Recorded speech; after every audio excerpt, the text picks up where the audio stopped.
Hamasig yn môr y cretching an y fi gige bieg yn y dal. Ha cydrymach yn arinnach gyfer sy'n clagig rwydyn nach dy hiwl na miljan dy filjan hwgyn, agos ha chosborsial fein ymach dyn y rwydyn ures anasach harin lorag ffygyn ielan. Y sioer yn ielan ha bohain beg y trichge sanas Uighean yn y dal. Ys o'r un gyda hocal ys o'n not na ga. Ys o'n rwdig yn yw'r iaching am i'r tîn cwfferacau agos chael ei Uighean cherken y fain y hac y sio.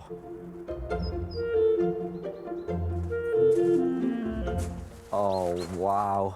Ha ymwydach siors y an ho. Uighean cherk rangach tomac. Uighean cherk agos Uighean garst iawn.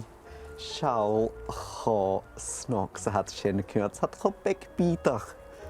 O, so'r un gwrdd yn gyma snog y yen y leid sio. Wow. Wel, am sto hort laim gan yr hi bwgis. Ha barrachd snog.